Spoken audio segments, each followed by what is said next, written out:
은혜와 사랑이 많으신 아버지 하나님, 추수의 계절이 왔습니다. 올해도 하나님 은혜로 풍성한 수확을 이루게 되어서 감사하고 또 감사드립니다. 참으로 하나님께 영광 찬양합니다. 저의 참 생명이여 소망이신 예수님, 저의 죄로 인하여 십자가에 못 박혀 죽으시는 고통을 생각하여 마음이 차려옵니다.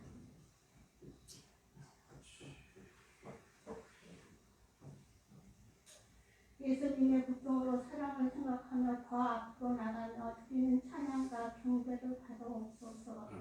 이 성전에 참여한 모든 성도들을 위하여 평강이 넘치게 하시고 축복받는 귀한 시간이 되게 하옵소서. 예수님의 고통으로 잊고 살아온 저희들 허물을 고백하오니 용서해 주옵소서. 이태원의 할로윈 축제를 인하여 151명이라는 소중한 젊은이들이 사망해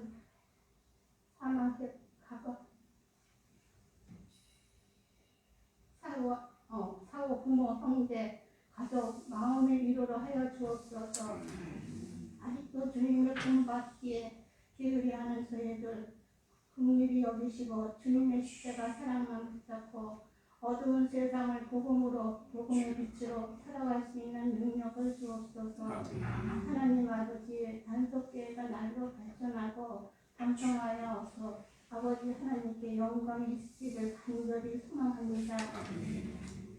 아버지 하나님, 평생 김문석, 윤고시, 허가울 서대편 노력한 만큼 담대한 마음으로 시험을 잘 볼 수 있도록 주님이 동행하여 주옵소서. 앞을 좀더 어머니 복서숙고 지나가고 있는데 항상 하나님께서 같이 하셔서 승리하는 우리들이 성전 단속교회가 되길 있도록 하여 주시고 다음 달에는 단속교회 의무회를 개최하는데 이 또한 아버지께서 역사해 주실 것으로 믿사오며 또 콘서트 또한 아버지의 영광이 있으리라 믿습니다. 안 믿는 영혼들이 하나님을 아버지를 만나는 시간이 되기를 원합니다. 목사님의 이 모든 것을 이끌고 필수품 전도, 운전박대 지치지 않게 주님께서 이루하시고 동행하여 주옵소서. 수 같은 걸음부터 끄덕 한 걸음 한 걸음 영광을 하나님께 돌리는 위대한 역사가 이루어지기를 간절한 마음으로 기도합니다. 이 모든 것 이루어질 줄로 믿으며 우리 주 예수님의 이름으로 기도합니다. 아멘. 네, 주신 말씀 보겠습니다. 오늘부터는 우리가 이제 창세기 1부가 끝나서 이제 이사야서, 구약 성경 대선지서라고 하는 이사야서를 이제 구약의 복음서라고 하는 이사야서를 보도록 하겠습니다. 이사야 1장 1절입니다.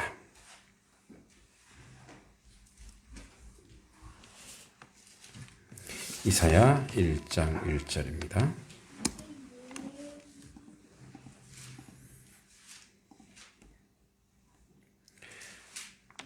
우리 1장 1절 같이 천천히 읽어보도록 하겠습니다. 같이 읽습니다. 시작. 유다 왕 우시야와 요담과 아하스와 히스기야 시대에 아모스의 아들 이사야가 유다와 예루살렘에 관하여 본 계시라. 아멘. 네, 오늘부터는 이제 이사야 첫 번째 시간 개관입니다. 역사적 배경을 좀 볼 테이고 다음 시간에는 이사야가 어떤 사람인지 인물에 대해서 좀 보도록 하겠습니다. 이사야는 이제 기원전 740년부터 680년까지 이제 약 60년간 사역을 합니다. 굉장히 오랜 사역이죠. 그러면서 이제 오늘 본문에 나와 있는 것처럼 유다 왕 우시야, 그리고 요담, 또 아하스, 히스기야, 이 네 왕을 이제 4대에 걸쳐서 이제 선지자 예언을 하면서 이제 하나님의 말씀을 전합니다. 그래서 근데 이제 이사야 선지자를 떠올리면 크게 딱 두 가지가 사건이 일어납니다. 첫 번째가 기원전 734년에서 732년, 3년은 안 됐고 꼭 2년 정도 되는 아람과 북이스라엘의 동맹군이 유다를 침략합니다. 그래서 우리가 이제 BC라 BC, Before Christ라 그래서 기원전, 지금 AD를 안논 도민이 예수가 오신 이유. 그래서 우리 역사를 예수님의 기점으로 예수님이 오시기 전을 Before Christ라 그러고 예수님이 오신 이유를 이제 안논 도민이는 이태리어인데 예수님 오신 이유라 그래서 AD라고. 지금 이제 AD죠, AD. 그래서 지금 이제 2022년 예수님 오신 지 2022년. 그 전 2022년 그 전에 이제 기원전. 그래서 BC 734년에서 이제 732년 동안 이제 하나의 사건이 있는데 이 사건이 바로 뭐냐면 아람은 이방 군대죠. 아람과 북이스라엘. 자, 북이스라엘이 이렇게 연합해 갖고 이제 어디를 치느냐? 바로 이사야가 예언한 남유다. 남유다. 유다를 공격합니다. 이때가 히스기야의 아버지 아수르 왕의 시대. 히스기야의 아버지. 여러분 히스기야 왕 알죠? 여러분 히스기야 왕 하면 딱 생각하는 거 뭐 있어요? 병 고친 거. 생명 연장한 거. 그런데 히스기야는 우리가 아침에 요시야 종교개혁 했지만 요시야 이전 뭐 진조 고조 할아버지 정도 되죠. 히스기야도 대단히 종교개혁을 많이 이룬 사람이에요. 그러니까 히스기야도 선한 왕이지만 너무 마음이 좀 뭐랄까요, 좀 이렇게 성급했어요. 그래서 이제 조금 하나님의 아주 썩 마음에 들진 않지만 그래도 종교개혁을 한 왕인데 이제 요 히스기야의 아버지 이제 이 아스 때에 요 두 나라가 침략을 해서 와요. 여러분 북이스라엘은 이제 이스라엘 역사를 좀 보면 우리가 창세기를 보면서 여러분 창세기 이제 하나님이 창조해 주시고 구원하시고 또 이제 구속 역사를 통해서 있다가 요셉을 통해서 저기 출애굽 그 애굽에서 이제 이집트에서 잘 살다가 거기서 뭐가 됐어요? 노예가 됐죠. 거기서 430년 지내다가 모세를 통해 출애굽하죠. 그래서 모세를 통해 율법을 받죠. 십계명 율법을 받고 그리고 이제 이제 여호수아를 통해서 가나안을 정복했어요. 그 가나안 땅에서 잘 살다가 거기서 뭐예요? 이제 하나님 말을 안 듣고 가나안 문화에 그냥 종속돼 버리죠. 그래서 이제 사사기에 보면은 자기 소견대로 옳은 대로 하더라. 자기 마음대로 하다가 그럼 우리도 왕을 보내주세요. 그랬어요. 그 사무엘에게 왕을 보내달라 그래서 그다음에 왕을 보내줬는데도 대화한대요. 말을 안 듣는 거예요. 이제 그런 배경이 있어요. 그때에 이제 여러분 이제 이스라엘의 이제 첫 번째 왕이 누구예요? 이스라엘 첫 번째 왕. 이제 이게 역사적 배경이기 때문에 재밌는 역사 공부가 되겠습니다. 우리나라 역사도 모르는데 무슨 이스라엘 역사냐고. 성경을 공부해야 되기 때문에. 자, 이제 그 사무엘에게 왕을 달라고 막 이스라엘 백성들이 우리도 왕을 주세요 막 그랬잖아요. 그 첫 번째 왕이 누구예요? 누구죠? 세종대왕이요? 사울 왕이에요. 사울 왕이죠. 기스의 아들 사울. 베냐민 지파예요. 사울 왕이 됐어요. 근데 사울 왕이 처음에는 되게 잘했죠. 그런데 나중에 나라를 말아먹어요. 말아먹는다는 건 뭐냐면 정치를 잘못해서가 아니라 하나님 말을 안 들어요. 두 번째 왕이 그래서 누가 기름 부음 받아요? 다윗이 되죠. 그죠? 그 유명한 다윗. 그리고 다윗의 아들 누구죠? 솔로몬. 솔로몬을 히브리어로 하면 뭐죠 이게? 샬롬이에요. 샬롬.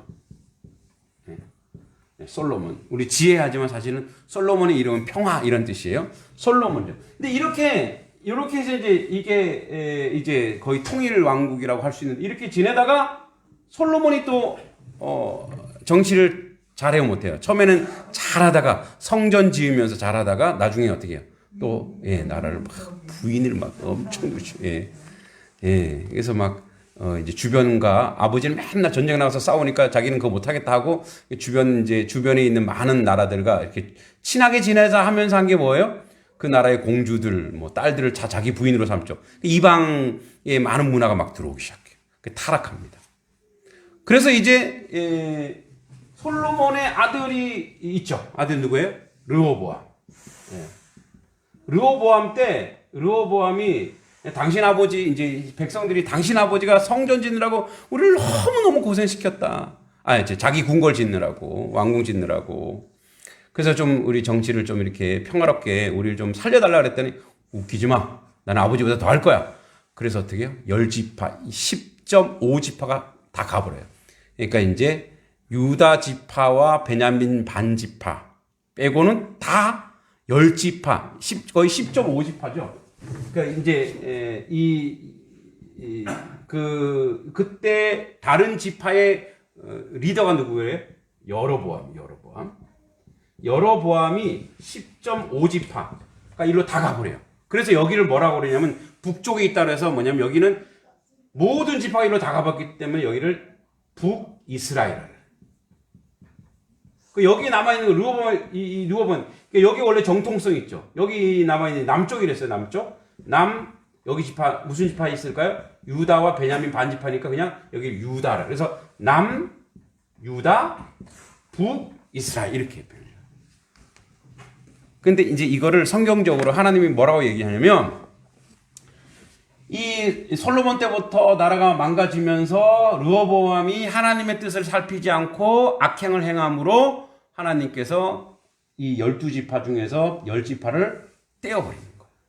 그래서 징계인 거죠. 근데 그 다음부터는 이 북이스라엘은 하나님의 백성으로 쳐주지도 않아요. 그리고 북이스라엘 왕 중에 선한 왕이 한 명도 없어요. 다 악한 왕이에요. 네. 그리고 남유다는 뜨문 선한 왕이 있는데 그 중에 하나가 이제 이 이사야 시대에 이제 히스기야. 근데 지금은 히스기야 아버지 시대란 말이에요. 그러니까 이제 아람 왕과 북이스라엘이 이게 뭐예요? 여기서 이제 때려나는 이제 이거 설명하려면 북이스라엘이 거의 뭐 이방이죠. 이방. 뭐 이스라엘의 민족이지만 이제는 거의 이방인이 됐어요. 그런데 이 당시에 아수르라고 하는 거대한 나라가 생기기 시작해. 이 아수르가 와서 막 점점점 절명하니까 아수르라는 나라가 그러니까 어떻게 이제 작은 약소국인 아람도 겁나니까 어떻게 해요? 동맹을 해갖고 이 아수르를 대적해야 돼. 이 아수르를 대적해야 되는데 이 남유다는 또 그렇게 안 하는 거야. 말을 안 듣는 거야. 그러니까 어떻게 해요? 여길 치고 이제 함께 이 아수르를 대적하려고 어떻게 해요? 이제 이 이사야 시대에 둘이 동맹해서 오게. 이것이 이제 하나의 사건입니다. 이러한 이제 시대적 배경을 우리가 정확을 좀 알아야 되는 이유가 있어요. 이런 배경을. 그런데 여러분 이제 오늘 우리는 그 신약 시대의 이해로 구원과 영생이라는 이런 약속과 내용들이 이 구약 시대는 민족의 이스라엘의 역사를 통해서 우리에게 구원과 영생이 어떻게 전해지는가를 알려주는 거예요. 그러니까 이제 우리는 신약에서 복음이라고 하는 것은 복음의 내용을 아주 바울이 긴밀하게 아주 정확하게 우리에게 딱 제시하고 있죠. 복음은 이런 것이다. 그런데 그 복음의 역사가 신약 시대에 그냥 딱 생긴 것이 아니라 구약의 역사, 전 역사를 통해서 쭉 흘러가고 있어요. 그래서 우리는 구약의 역사, 이스라엘의 역사를 통해서 복음이 우리 가운데 어떻게 전달되어 오는 여정과 동시에 복음이 무엇인지를 역사를 통해서 알게 하는 거예요. 자, 이런 거와 똑같아요, 여러분. 여러분들이 예수님 믿으십니까? 좀 저녁이라 믿음이 조금 사라지셨어요? 집안에 따뜻한 집을 믿으십니까? 예수님 믿으십니까? 우리 예수님을 굳이 얘기 하지 않아도 우리가 예수 믿는 거 알죠? 예수님 우리가 믿는단 말이에요. 여러분, 믿음이라는 게 딱 실체로 딱 보여져서 우리에게 오는 게 아니죠. 어때요? 믿음이라는 게 서서히 내 인생의 역사 가운데 들어와서 그래서 믿음은 처음에는 믿음이 요건지 알았어. 근데 세월이 지나가니까 어떻게 믿음이 이거네. 또 지나가 어떻게 믿음이 이거네. 앞으로 사는 날 동안 계속 믿음이라고 하는 게 바뀌죠. 변화가 돼요. 계속. 이제 처음에 믿음 뭐였어요? 저도 20대 때 한참 막 제가 이제 신학교 때 신학교 1학년 때 1층에 기도회를 조직했어요. 그러니까 우리가 기도원에 못 가더라도 우리 기도회 하자 말이야. 그래서 기도회 하자 할 때는 한 10대 명이 모였어요. 그래서 제가 딱 앞에서 기도를 막 인도하면 4층에 있는 4학년 선배들이 시끄러워서 내려와요. 이제 선배들은 이제 뭐 해야 되냐면 신대원을 준비해야 돼. 신대원이 이제 막 경쟁률이 심하니까 막 공부하고 있는데 시끄러워 죽겠는 거야. 그럼 우리는 뭐라 그래요? 기도가 시끄러워요? 선배, 기도가 시끄럽습니까? 여러분, 기도인데 이 거룩한 행위가 시끄러워요? 시끄럽대요. 우리가 2학년이 됐어요. 1학년들이 그렇게 막 설치고 다니니까 자식들 4학년이 되니까 기도가 시끄러운 거예요. 아니, 배려가 없어 저것들이. 그때는 몰랐죠. 그래서요 신학교 1학년 때는 목사래요. 아니 목사가 아니라 별명이 총회장. 뭐 엘리야 막 기적을 일으킬 것 같아요. 막 모세요 모세. 급이 2학년 올라가면은 살짝 한 신앙이 조금 떨어진대요. 그래서 한 4학년쯤 올라가면은 거의 뭐 예수 믿기고 간단한 그런 믿음으로 바뀐대요. 그러니까 이제 이게 비유를 든 거지만 여러분 근데 그게 식은 걸까요? 성숙한 건 걸까요? 성숙한 건데 막 깽가리 쳐야 그게 믿음인지 아는 거죠. 근데 세월이 지나가면 어떻게 해요? 성숙한 거예요. 요한 사도가 그랬대요. 요한 사도. 반모섬에 있던 요한 사도가 그랬다는 거예요. 저는 뭐 설교하려고 막 설교 준비하고 뭐 저녁에도 막 설교 준비하고 여기 뭐 파란색 빨간색 막 칠해놓고 막 와 이거 중요한 말씀이야 막 해놓지만 요한 사도가 별명이 뭐예요? 사랑의 사도예요. 그래서 나이 많은 요한 사도가 이제 강대 이렇게 설교하려고 이제 모시고 초대교회 때 모시고 이렇게 둘이서 모시고 오는 거예요. 왜냐면 그때 휠체어 이런 게 없으니까 모시고 왔어요. 그럼 탁 이제 앉혀놓고 다 하시는 거예요. 여러분 사랑하십시오. 서로 사랑하십시오. 하고 내려간대요. 그럼 여기저기서 막 은혜 받고 막 눈물 흘리고 막 귀신이 떠나고 막 그런대요. 우리는 막 아무리 말해도 막 그런 역사가 없는데 단 3마디로. 그죠? 그게 뭐예요? 그게 그 가지고 있는 믿음이라는 그 내용의 성장과 자란. 그러니까 뭐죠? 그 믿음이 그 안에서 어떻게 세워지고 자라났는지를 보여주는 거예요. 그러니까 이스라엘 전 역사, 이제 이스라엘의 위기가 여러 가지가 있습니다만 이 전쟁의 역사를 통해서 이 상황과 환경을 통해서 하나님은 어떤 분이냐를 우리에게 설명해 주는 거예요. 그러니까 우리는 예배당 다니고 교회 다니고 예수 믿는 것을 혹시 현실의 어려움의 피난용으로 쓰고 있지 않은가? 힘들고 어려운데 두통이 있을 때 먹는 두통약 정도로 복음이 드러나지 않는가? 그러니까 복음이 어떻게 그 하나님 앞에 사는 것이 전부여야 하는데 그저 수단이거나 대표용으로밖에 쓰고 있지 않은가? 그러니까 실제적으로 내 현실들과 맞부딪혔을 때 성경은 내가 기도하고 성경 보는 것이 그냥 내 사유화로 내 개인적인 취미 활동으로 치부되어서 내가 삶의 내용에 있어서 내 존재에 있어서 내가 삶에서 뭔가를 선택하고 뭔가를 결정할 때 말씀은 나에게 허수아비가 되지 않는가? 그게 아닌 것을 이 이사야는 전 역사를 통해 이룹니다. 이사야의 특징은요, 원래 모든 그 선지서의 특징은 선지자가 부름받아요. 선지자가 제일 처음에 부름받아요.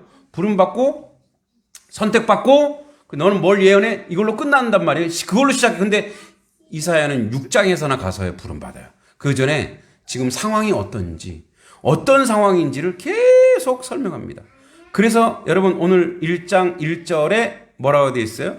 1장 1절에 유다 왕 우시야와 요담과 아하스와 히스기야 시대에 아모스 아들 이사야가 유다 예루살렘 가나에 본 계시라 하고 1장 2절에 뭐라 그래요? 하늘이여 들으라 땅이여 귀를 기울이라 여호와께서 말씀하시기를 내가 자식을 양육하였거늘 그들이 나를 거역하였도다. 소는 그 임자를 알고 3절에 나귀는 그 주인의 구유를 알건만은 이스라엘은 알지 못하고 나의 백성은 깨닫지 못하는도다 하셨도다. 슬프다 범죄한 나라요. 4절에 허물진 백성이요 행악의 종자요 행위가 부패한 자식이로다. 그들이 여호와를 버리고 이스라엘의 거룩한 신 이를 만으로 여겨 멀리하고 물러갔도다. 뭐 얘기하냐면 지금 너희들이 지금 얼마나 심각한지를 보여주고 있는 거예요. 그럼 여러분 보세요. 이런 그 역사적인 상황과 이사야가 소명받기 직전에 이런 현실의 문제와 어떻게 연결되냐 이거죠. 어떻게? 스토리는 뻔해요. 너희들이 나를 버렸어. 그러니까 이 환경과 이 상황은 뭐냐? 이 환경, 이 상황이 이렇게 된 상황은 이제 우리가 단순한 도식으로 그래서 내가 너에게 징계를 내리는 거야. 그래서 내 돌아와. 그럼 내 징계 없애줄게. 이러한 개념이 아니라는 거예요. 우리는 신앙을 그렇게 생각한단 말이에요. 어떻게 생각하느냐? 내가 불순종하고 하나님을 잘 안 믿으면 하나님한테 벌을 주시는 거예요. 응? 하나님 우리 집에 좀 어려움을 주시는 거예요. 그래서 내가 열심히 순종하고 기도하면 다시 하나님 이걸 문제를 해결해 주시겠지. 그럴 수도 있어요. 사랑하시니까. 근데 요 정도라면 하나님은 하나님이 아니시죠. 그러니까 이스라엘이 불순종한 건 맞아요. 그리고 범죄한 거 맞아요. 범죄하고 불순종했기 때문에 하나님께서 이런 징계를 허락하시는데 그 징계가 그들에게 임했고 그들이 이런 고통을 받고 그 고통 속에 포로가 되고 고통 속에서 살아가는 건 맞아요. 근데 거기서 그들이 다시 순종했기 때문에 회복한다 이런 개념으로서로 끝나는 게 아니라는 거예요. 우리는 생각하기를 이렇게 생각해요. 이 고통은 아주 나쁜 거야. 부정적인 거야. 그래서 이거를 내가 해결해야 돼. 로 자꾸 가는 거예요. 그런데 하나님은 그런 분이 아니라는 거예요. 왜 그러냐면 이제 우리 1장 7절에 너희 땅은 항폐하였고 너희의 성읍들은 불에 탔고 너희 토지는 너희 목전에서 이방인에게 삼켜졌으며 이방인에게 파괴된 같이 항폐하였고 딸 시온은 포도원의 망대같이 참외밭에 원두막같이 에워싸인 성읍같이 겨우 남았도다. 그러니까 이 얘기는 이제 아람과 에브라임의 동맹군, 북이스라엘 동맹군이 쳐들어와서 예루살렘을 포위해서 이제 그들에게 황폐하게 딱 왔단 말이에요. 그래서 우리는 자꾸 어떻게 하냐 이렇게 하나님이 우리가 불순종했기 때문에 하나님 우리에게 고난을 주셨어. 그리고 이 고난, 이 고통을 벗어나는 건 다시 순종이야. 근데 이렇게 하면 어떻게 돼요? 또 순종 잘하면 또 고통을 없애주면 또 어떻게 해요? 사사기가 그랬잖아. 또 불순종으로 가더라 이거예요.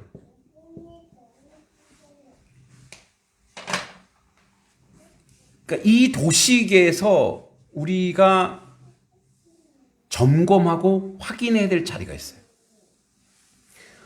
고통과 하나님이 주시는 징계와 고통이 버려야 될 것이고 불의한 것이냐, 없애버려야 될 것이냐, 그럼 빨리 거기서 벗어나야 될 것이냐. 이사야를 통해서 우리에게 말씀 아니다 이거예요. 그 고통과 그 아픔과 그 절망마저도 그것이 너희들에게 믿음의 유산이 되고 신앙의 유산이 된다. 그래서 이 얘기를 하고 싶은 거예요. 그래서 이런 것도 있죠. 그래서 어떤 것이 있어요? 의인의 고난. 아니 하나님 예수 잘 믿는데 주님께 순종 잘했는데도 왜 고난을 주십니까? 자, 이 이스라엘 백성 중에는 이들이 공동체 이렇게 고통당하고 아픔 당하는데 이 중에 순종 잘한 사람도 있었을 거 아니에요. 그럼 그 사람들은 따로 뽑아서 그 사람들의 복을 주셔야 될 거. 왜 전체 연대 책임이냐? 왜 전체 고통받습니까?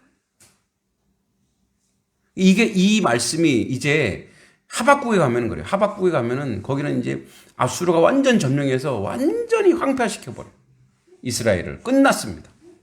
우리로 치면 이제 완전히 우리가 일제강점하에 완전히 일본의 속국이 되어서 이 정도예요. 우리나라는 그래 독립운동가가 있잖아요.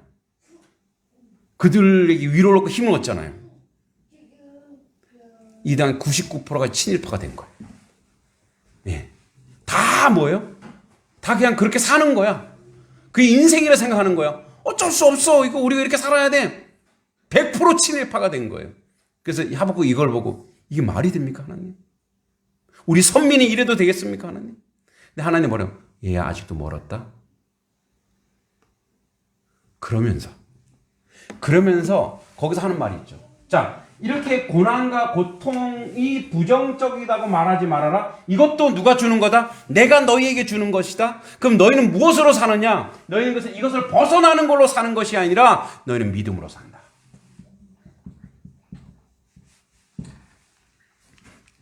그래서 믿음이라는 힘이 이런 거래요. 고통조차도 이겨내는 것이 믿음이라는 거예요. 절망과 아픔조차도 뭐예요? 그것을 내 것으로 받아들이고 그것을 선한 것으로 받아들이고 그것을 적극적으로 받아들이고 주님 그래서 뭐래? 의인은 즉 의인 하나님의 백성은 그래서 지금부터 하나님 백성 어떻게 살아가느냐? 하나님 백성은 이 아픔과 고통에서 이제 순종할게요. 다시는 안 그럴게요. 우리에게 이 고통을 물리쳐 주세요가 아니라 주여 이 고통마저도 달게 받겠습니다. 이 고난마저도 나에게 양력이 되게 하소서. 이 절망마저도 내가 안고 가겠습니다. 의신앙으로 살아가야 된다는 거예요. 그러니까 믿음이라고 하는 것은 그냥 단 사탕으로 끝나는 것이 아니라 어떨 때는 쓴 약도 될 수 있다는 거죠. 그것조차도 즐겨 순종할 수 있는 것이 믿음이라는 얘기를 이사야를 통해서 우리에게 얘기하고 싶은 거예요. 신약에 가면 그게 그대로 드러나잖아요. 예수님께서 뭐예요? 복음을 인류를 구원하신 예수님은 어떻게 사셨어요? 행복하게 편하게 사셨어요? 고난을 자처했어요. 그 예수를 따라 누가 그랬어요? 제자들도 고난을 자처했어요. 그것이 바로 영광스러운 것이라는 걸 알았어요. 그래서 어떻게 해요? 돌에 맞으며 바울은 핍박받으며 환난당하며 그래서 내가 뭐야? 자족하기를 배웠노라. 일체의 비결을 배웠다. 그래서 믿음은 모든 것의 모든 일체의 비결, 모든 것을 믿음이라고 하는 것이 믿음이라고 하면 뭐예요? 하나님이 주시는 하나님의 말씀이 우리 가운데 들어와서 우리를 살리는 거예요. 그래서 하나님의 말씀만 있으면 보세요. 이 이스라엘 백성이 이제 물론 이 역사는 뒤에 이사야 38장에 나옵니다만 18만 5천 명이 여기도 이제 하나님이 다 물리쳐 주시고 그 다음에 이제 아수르가 쳐들어왔을 때도 18만 5천 명이 하루아침에 다 몰살당합니다. 이스라엘은 한 거 아무것도 없어요. 뭐밖에 없어요? 기도밖에 없어요. 그래서 고고학자들은 그래요. 18만 5천 명이 그 다음날 몰살을 해버리니까 이건 역사적 사실이거든요. 그래서 고고학자들이 그래요. 역사가들이 전염병이 도는 거 아닌가? 해석이 안 되니까. 하나님이 다 쓸어버리거든요. 기도하고 나아갔다니. 물론 이제 역사적인 사실은 그런 것이고 그 전에 위기예요. 그러니까 이렇게 하지 아니하실지라도 우리가 속국이 되고 우리가 완전히 무너질지라도 이것이 하나님이 예비하신 길이고 하나님이 인도하신 길이라면 그것을 순종하고 받아들여 하나님의 뜻으로 살아가겠다고 하는 의지, 그것이 바로 믿음으로 사는 것이라는 거예요. 그래서 우리의 믿음이 처음에 어떻게 사탕을 쫓아서 예배당에 오잖아요. 그죠? 다 뭐예요? 잘 된다고 하니까 복 받는다고 하니까 왔어요. 근데 시간이 지나가면서 그런 것도 아닌데 시간이 지나면 어떻게 해요? 성숙이 뭔지 알아요. 아, 신앙이라는 것은 내가 뭔가를 하나님께 받는 게 신앙이 아니고, 복이라고 하는 것, 받는 게 복이 아니고 나에게 있는 것을 주는 게 복이구나. 아멘을 왜 안 하실지 모르겠네요. 나에게 있는 것을 주는 게 복인 줄 믿습니다. 우리는 엄청 많이 가졌거든요. 우리가 모르고 있는 거예요. 하나님 주신 게 너무너무 많은데도 우리는 모르고, 이게 주는 게 복이라는 걸 알게 됐어요. 받는 것보다 주는 게 뭐라고요? 복되도다. 예전에는 내가 사랑받는 것이, 그것이 내가 잘 되는 건지, 이제는 뭐예요? 내가 사랑하는 것이 큰 축복이라는 걸 알게 된 거예요. 그러니까 하나님께서 우리에게 허락하고 믿음의 성숙과 믿음의 내용이라고 하는 것은 뭐예요? 환난과 아픔과 고난 중에서도 넉넉하게 남을 줄 수 있고 배려할 수 있고 이해할 수 있는 자리. 이 전쟁의 역사, 이 고난의 역사 속에서 너희를 어떻게 살아가니? 너희 사는 내용이 뭔지 알아? 이 고통과 고난을, 이걸 없애주세요, 이걸 피하게 해주세요 아니라 그것에 헤쳐 들어가서 그곳에서 넉넉히 이길 수 있는, 그래서 의인은 믿음으로 살기 때문에 세상의 물질, 돈, 권력, 편안한 안락, 이게 아니고 예수의 이름으로 예수의 삶을 예수의 제사답게 사는 것이 믿음이다. 이것을 풍성하게 우리에게 알려주는 이 사건, 이것이 바로 이사야서의 풍성함입니다. 그래서 구약 성경에 아주 풍성함이 있습니다. 왜냐하면 그 역사는 뭐예요? 인간의 삶이잖아요. 전쟁에, 여러분 이스라엘이 어디 가서 전쟁에서 막 승리했을 때는 스스로 승리한 적이 한 번도 없어요. 하나님이 승리하게 해줘서 승리했지. 가나안 정복 다 하나님이 해주신 거예요. 스스로 이긴 적이 없어요. 하나님 필요에 의해서 그렇게 했단 말이에요. 그런데 세월이 지나가니까 예수께서 오셔서 뭐예요? 지는 것이 이기는 것이다. 진정한 승리는 지는 것이다. 양보하는 것이다. 그렇죠? 누가 새치기를 딱 해요. 어때요? 얼마나 힘드셨으면 새치기를 하십니까? 먼저 하십시오. 이게 믿음의 내용이에요. 여러분, 믿음의 능력이 뭔지 아세요? 믿음의 능력? 주여! 했더니 귀신이 딱 들어오고, 이것도 있을 수 있어요. 근데 믿음의 능력은요, 저 사람이 나를 돌로 치는데 주여 저들의 죄를 용서하여 주시옵소서. 나를 죽이는 자를 위해서 기도하는 게 믿음의 능력이에요. 아멘이 잘 안 나오죠? 네, 저도 잘 안 나와요. 그래서 저는 아멘 안 하고 막 얘기만 하는 거예요. 아멘 하라고 막 얘기하는 거예요. 어제 오늘 계속 저한테 한 청년이 계속 전화를 합니다. 제 전화번호를 어떻게 알았는지 모르겠어요. 검색해서 알았대요. 네, 목사님인 거 안 거죠. 그래서 별의별 생각을 다 해요. 저는 신종 사기인가? 그래서 자기 상황을 얘기해요.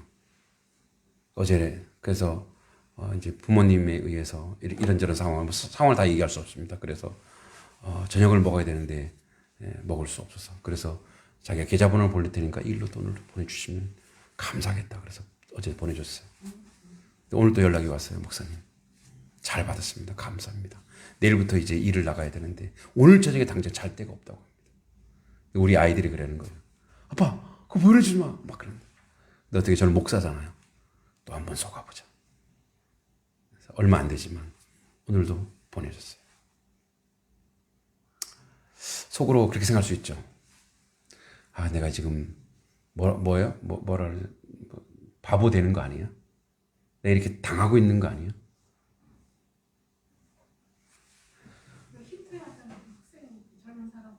그분 아니에요. 그분 아니고 다른 사람이 또 연락이 왔어. 전화번호도 다 찍고 이름도 찍어주고, 계좌번호 찍고 이름이 있잖아요. 그래서 자기 어머니 누나를 위해서 기도해달라고, 아버지를 위해서 기도해달라고. 기도해드리겠다고. 마지막에 한 번만 더. 그래서 사랑은 계좌번호구나. 계좌번호 보낼게요. 예. 사랑은 계좌번호구나. 부장님한테도 오더라고요. 청송감호소라고. 네. 며칠 좀 해달라고. 그렇죠. 네, 아주 구체적으로 사연이 있어서 또 기도도 해줬습니다. 근데 보냈어요. 만약 그분이 나를 속이면 그 하나님을 속이는 거거든요. 저는 그러나 정직하게 반응했습니다. 바로 반응했습니다. 속을지언정 내가 할 일은 이거다라는 거예요. 이게 내가 할 일이다. 내가 그걸 더 이상 그 이후에 계산하지 않는 거예요. 저 사람 사기꾼 아니야? 저 사람 나쁜 사람 아니야? 그게 너가 하지 말라는 거야. 너가 판단하지 말라는 거야. 내가 할 일은 가난하고 고통받는 자가 있다면 그를 위해서 교회가 할 일이라는 거야. 해라. 왜? 누구한테 하는 거예요? 하나님 앞에서 하는 거니까. 그 사람이 나를 속이든 누굴 속이든 그건 그 사람이 받을 보응이에요. 우리가 할 것은 뭐예요? 속아도. 그것은 우리가 속는 게 아니에요. 우리가 하나님 앞에서 행하는 거지. 이제 우리는 이사야서를 하면서 그런 믿음을 배워갈 것입니다. 이제 조금 성숙한 믿음, 조금 자라난 믿음. 얘기했죠. 능력이라고 하는 것은 나를 돌로 치는 자를, 나를 채찍으로 때리는 자를, 나를 미워하는 자를, 내 원수를 위해서 기도하는 거예요. 그를 사랑하는 거예요. 그를 축복하는 거예요. 그를 긍휼히 여기는 거예요. 그게 바로 믿음의 절정이에요. 왜? 예수께서 그렇게 하셨거든. 예수께서 어떻게 하셨어요? 예수께서 원수를 사랑하셨고, 우리가 어쩌면 하나님의 원수잖아요. 왜? 죄 짓고 불의하게 살았잖아요. 그런데 어떻게 해요? 우리를 끌어안으시고 우리를 사랑해서 우리를 품으셨잖아요. 할렐루야. 그 이사야를 통해서 그러한 믿음의 내용을 바라보며 나아갑니다. 그런데 놀라운 것은 늘 여러분들에게 얘기하지만, 저도 믿음을 지금도 배워가고 성숙해가는 과정이지만, 그렇게 우리가 하나님의 말씀을 순종하고 행하다 보면 이런 고난과 고통이 무엇으로, 그러니까 이 고통이 바뀌어서 이 고통과 고난이 나한테 딱 왔을 때 그게 바뀌어서 기쁨으로 오는 게 아니라 얘 자체가, 이 고난 고통 자체가 나한테 딱 들어왔을 때 그게 기쁨이 된다는 거예요. 그게 감사가 된다는 거예요. 그래서 뭐예요? 고난이 내게 유익이라. 이 말씀이 우리에게 이루어진다라는 거예요.